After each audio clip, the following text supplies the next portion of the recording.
All right, we are recording for chapter 18, which is titled Order 66. I know I've been ignoring those titles, but yeah, that's what's going on. Is Order 66. All right, which is the whole clones are now to start executing the Jedi every way they find them. Okay, so one thing kind of funny, mainly because of the juxtaposition it gives, is not juxtaposition because they're not opposites, they're very similar. At the beginning, it talks about how the droid command center on Utapa has been destroyed. But the droids are still functioning, unlike what happened at the end of The Phantom Menace, because they have been given self-motivators, which seems odd because 3PO, R2-D2, like, various droids would have already had these things, but anyhow, has those, so even though the command center is destroyed, they can still operate. They'll just start executing whatever the standing order is, which remarks is kill everything. Shortly after this is when Order 66 is sent, which the clones then just robotically obey. So it is kind of funny how you do have that juxtaposition of technically the droids are able to control themselves, have that little bit of autonomy. Yes, they are just following pre-programmed rules, but it still is the clones are issued an order and immediately are like, yep, okay, we'll start killing the people that we were just working with. We were just helping. It does also mention that, yeah, how they were trained on this order from the very beginning. Also that the receiver that the order comes in on was secret. It was hidden in their armor, so it's like he has to pull it out from secret compartment. Commander Cody, well, technically all of the commanders, if not all of the clones. It's like, So, no one ever decided, we got this grand clone army. That's great. Where's this made? Camino. Okay, let's go there and see this training, because it's great that we have them. We need them right now. But, I'd really like to investigate and see, what are they trained for? Because you could have a Jedi being like, yeah, I'd like to make some adjustments here, because there might be some things that would be helpful, or even just knowing what their training is, because that allows you to make better use of it. The Camino have no reason to hide that order. They don't necessarily understand the context. It's also just an order from a customer. The Jedi, they believe, are the customers, so obviously they let them see this. Maybe be like, yeah, we always found that one odd that you put an order in there to kill you, to have them kill you. What are you talking about? Yeah, it's right here on the list. I mean,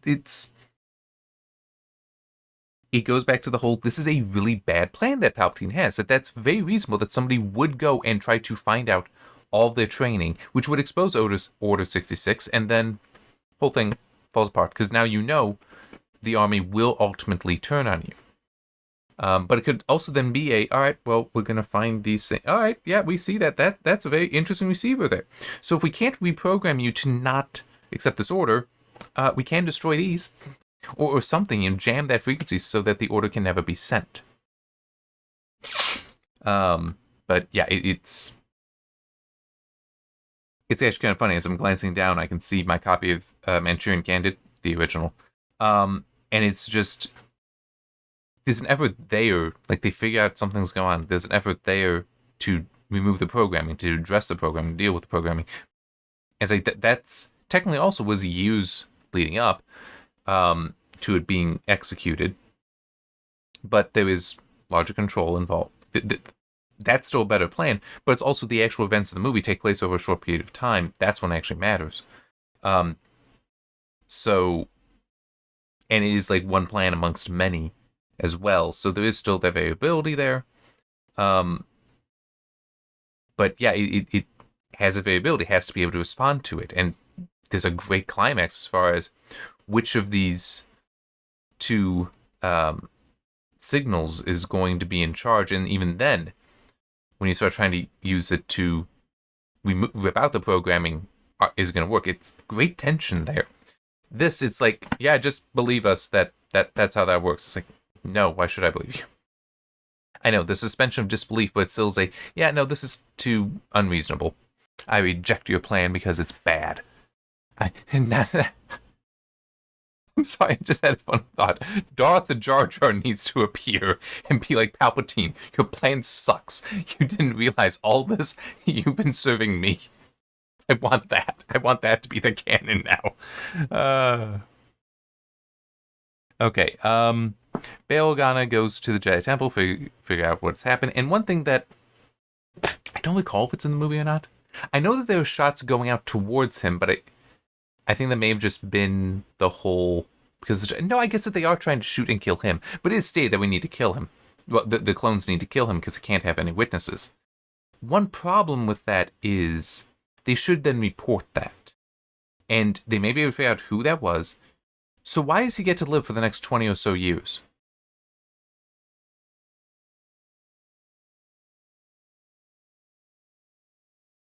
One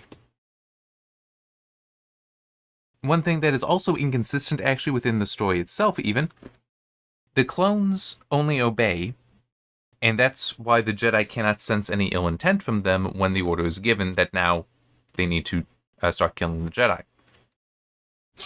It's like, okay. Well, one issue with that is the only way for that to make sense for the clones is if they also have they see no value to life, which is a bit of a problem. I mean, for themselves, okay, fine. But for, that would make them very poor protectors.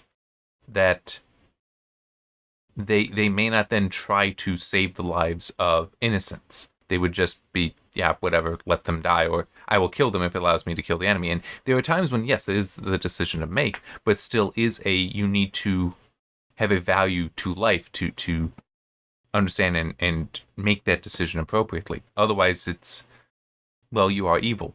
Then if you never see the value there, so it's always irrelevant. Or at least you're having evil tendencies. So, but it's also, as I said, somewhat, well, yeah, I doubt the Jedi would be that unaware, but it is also, later, Obi-Wan's mount that he was using to get around in Utappa actually reacts, like had sensed the attack incoming and reacted to try to avoid it, but also to shield him, which is really neat. But one issue here is, okay, so this life form sensed the attack was coming, like by animal instinct or whatever, but the life form is part of the Force. So Obi-Wan should have had a sense then that it was coming as well, because if the mount could sense it, he had a connection to it, he was riding it at the time, should have also been aware. So yeah, it is one of those, the Force should be above animal instinct. So how is it that the Force is fooled but animal instinct isn't? That is a legitimate problem. Okay, and then we had one thing. Let me see if I can find it. I don't think it'll take me long, but I do want to read it because it annoys the hell out of me.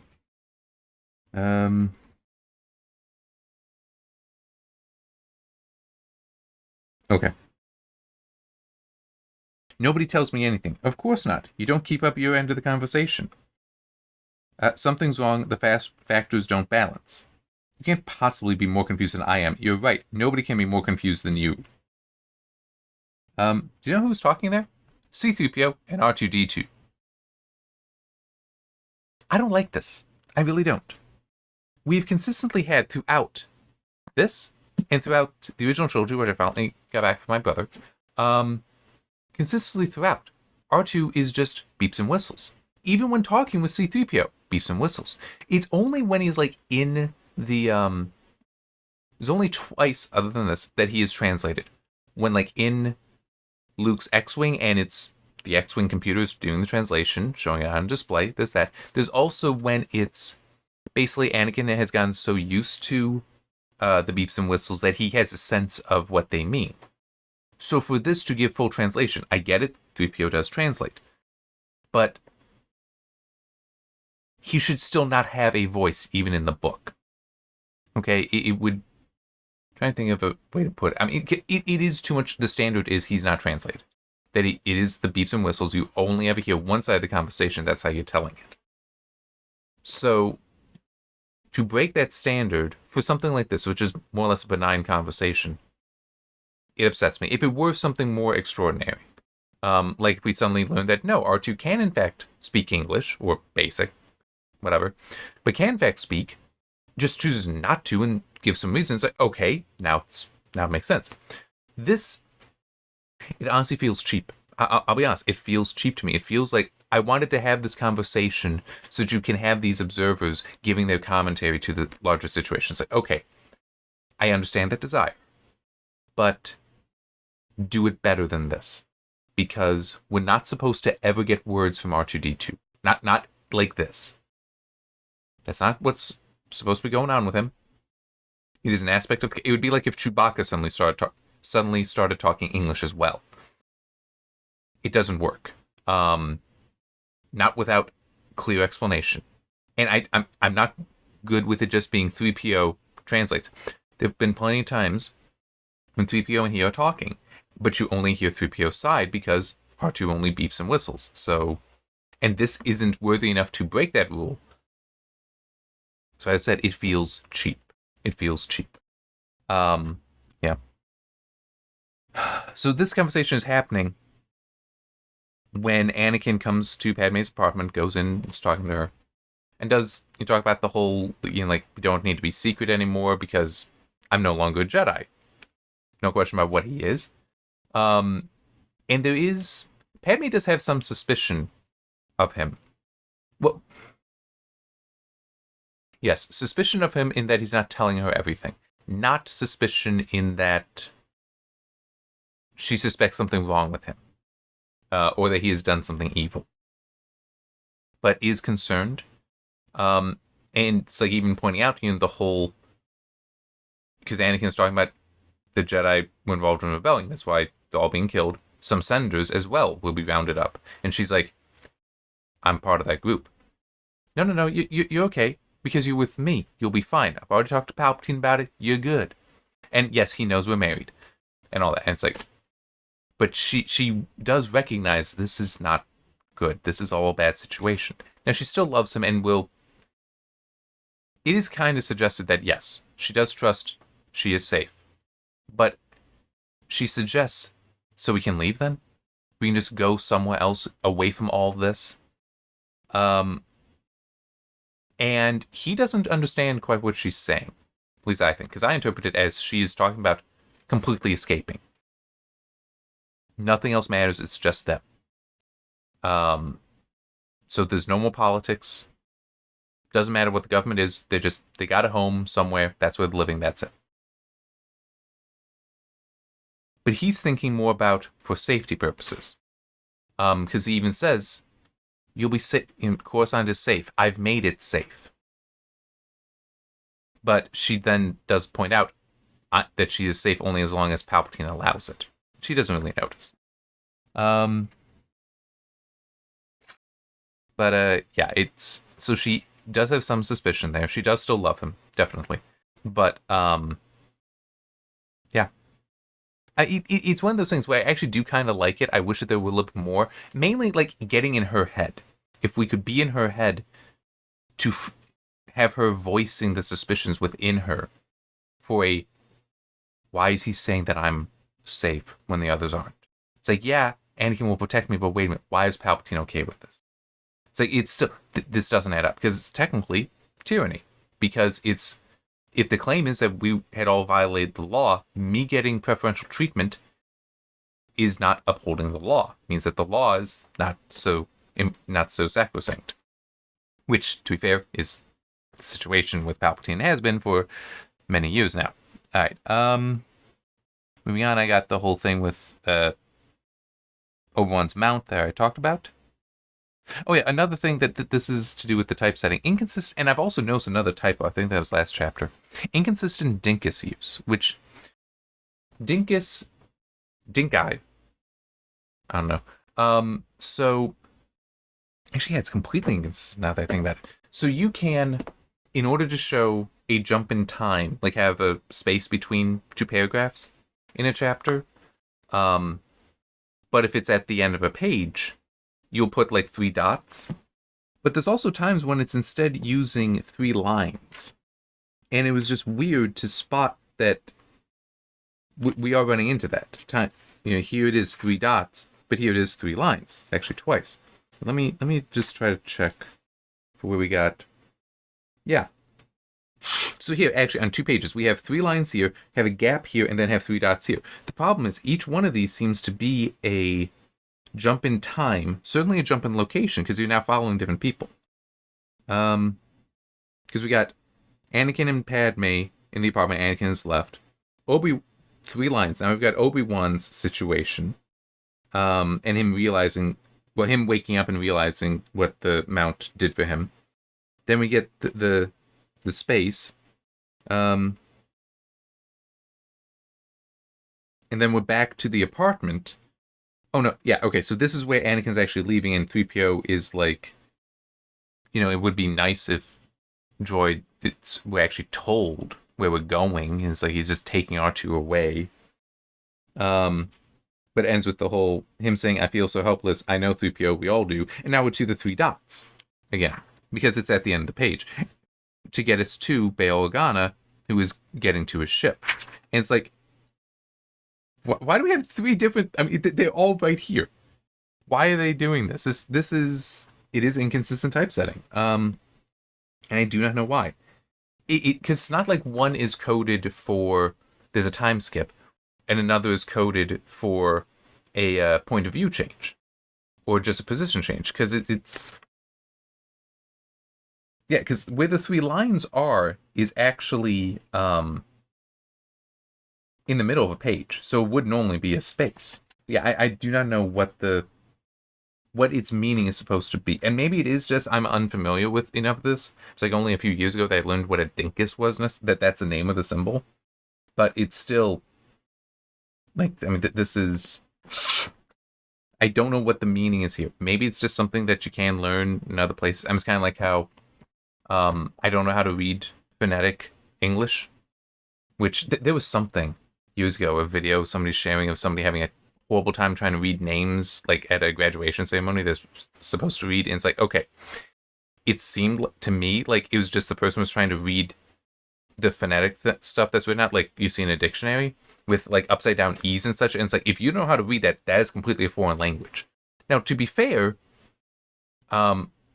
the person should have in rehearsals and such been like, I don't know how to read this. You don't know how? No. Okay, we'll just give you the names and written out or something like that. Or even just taught the person. But it could be something like that where it's just, I'm unaware of this, and it's one of those things where I'm not sure how you can really learn it unless you know the term, which is quite annoying. It's kind of the nature of jargon, and dinkus is a jargon, that if you don't know the term dinkus, how do you know to look it up and learn more about it?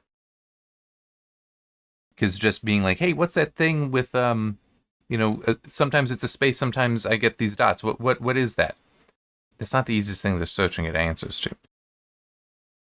Though I will grant some of the large language model stuff, I will actually take advantage of those in that respect. Because in theory, you're having a conversation, not really because they're not real, but having a conversation where you can be more descriptive, and they might and those then might be able to parse what you're saying and at least provide options. So, just like if you were talking to somebody who just knows it, but if you're talking to somebody who doesn't know it, they might be like, I don't know, I've never thought about it. But the large language models, in theory, they have that information. Just 2 more notes left. One is, again, we have the micro hyper jump thing, which it's like, that's not how hyperspace works. In all the previous books here, for the movies at least, the movie novelizations, that's not how hyperspace works. This is the second time, I think it's... I know it's the second time. Was the first time? No. It is the second time within the book. The previous time was Grievous leaving and doing the micro jumps. It's like, why? That has never been... The technology for hyperspace, as described in here, it's irrelevant. You jump, no one knows where you are in there unless there's a beacon on you, in which case then, jumping multiple times doesn't hide the beacon. But Obi-Wan does that before leaving. It's like, not how it works, please stop doing that. I get the idea that maybe somebody could follow you, but it's like they don't know where you're going necessarily. Or it's like just along a single line, but it's like, okay, well, if you then change direction and do it again, still they don't know. And it's also, if you're going a single line, they don't know how far you went. So it's like, did you go 1 light year, 10, 100, 1,000, 10,000, 100,000? 100,000 is... I think the Milky Way is about 110,000 across, so going 100,000 being within the galaxy is possible. Just, that's a huge range. So it's like, how are you going to know where they dropped out in one spot to know where they turned? Or even just along that, how do you know where they could have gone? So, yeah. And it's also assuming flat, because it's, what about up and down? So it's not even just, oh, well, what's systems are along this. And it's like, well, if there's also 100 light, actually might be more than that. I'm not actually sure how thick the Milky Way is, using that as a reference. But it's still, I'm saying that could still be hundreds to thousands of planets they have to deal with. So yeah, it's, I get why you put it in there, the concept behind it, but it is contrary to the established technology, so it should not be in there. So despite my being able to come up with these different things, it's like, it all still needs to be rejected because that's not how the technology works. Anyway, the last thing I got is Obi-Wan manages, Obi-Wan gets to the Tantive 4 and Yoda talking there. And it's actually kind of interesting how he describes that looking at Yoda brings him comfort, and that even some of his earliest memories are of Yoda. But to see Bail there, who is still dressed as a senator, and it's like, to know that that's who betrayed you.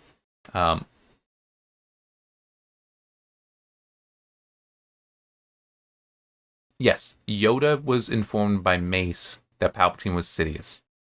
So he is informed Obi-Wan. Okay. I just needed to think through that. So it's like he is uncomfortable with Bail, not because of who Bail is, but just his dress. But one thing kind of interesting. Oh, wait, no, let me finish with that. So he is despairing, but while one Jedi lives, survive the Order does, resist the darkness with every breath we must. Especially the darkness in ourselves, young one, of the dark side, despair is. Which is an interesting point. And then it, even despair is attachment, it is a grip clenched upon pain. This is a fair point. But it still is the problem that the Jedi don't have a problem with attachment. They do attach themselves to things such as their lightsabers. That, without this, you are lost. Kind of thing. It is crucial to being a Jedi. So we're attached to that. Well, no, but you just said we're not a Jedi if we don't have it. That's not what we mean. We're just hypocrites, aren't you? Yes, we are. But they're also attached to the Jedi temple. It's a grand temple. So why? But if they're not attached to it, then why do they focus so much on it? Jedi have a lot of hypocrisy to them. To be fair, though, the concern over attachment is fine as far as over-attachment is concerned. Regular attachment, nothing wrong with that. But over-attachment, that's where it would become unhealthy. So it's kind of like with Anakin, he is overly attached to Padme. Because he is rejecting the fact that she will eventually die. Like, no, I have to prevent that entirely. That is an over-attachment. Is he attached to her? Yes. Should he be? Yes. Is there anything wrong with that? No. But is him going to this extreme, that's where it's wrong. Especially because even back when he first had the vision, was telling it to her, she was like, is the baby okay? Which has never come up. He's technically been having the vision every time he goes to sleep. But it's never come up that he's like tried to pay attention for if the baby or babies is alive. It's like, if that's the case, I'm saying, because I could absolutely believe if he was like, yes, I actually, the vision went a little longer and I saw that you died, but the baby survived. Padme could absolutely be like, honey, I'm okay with that. Okay? Calm down. We'll figure, all right? We can make, we're going to do what we can so I live. But we're going to figure this other stuff out. It's like, hey, you remember my sister? Because you're going to need help raising the kid. My sister, she likes you. She loves me. She'll love the baby. You can go there. Auntie Sola will love to help raise this kid. No problem. Don't worry, Auntie. Anyhow, I did kind of like this. So this is his despair, his attachment. I'm just trying to decide where the best... Well, yeah, I'll just start here. It's kind of in the middle.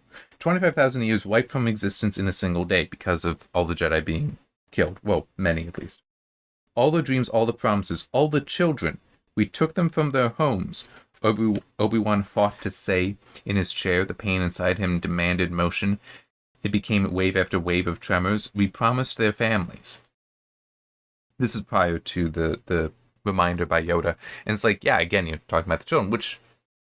Yeah, are caring about them, that's fine. But still, is the point of you to take them from your families, and yeah, it's a problem.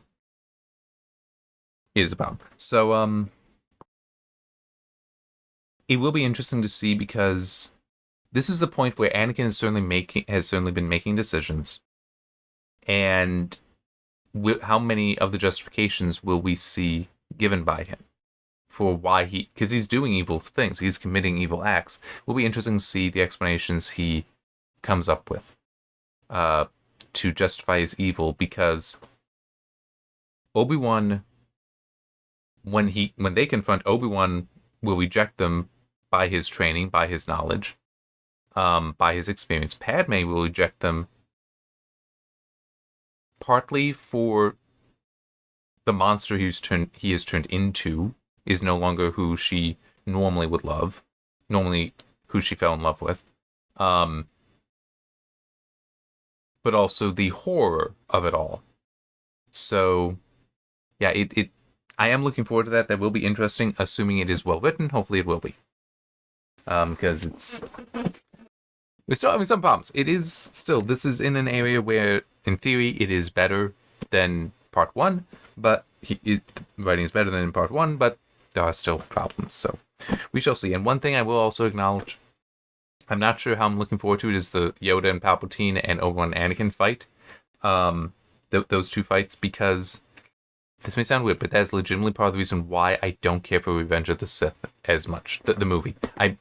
Of the prequel trilogy, Phantom Menace is my favorite. I much prefer the Qui-Gon, Obi-Wan, Darth Maul.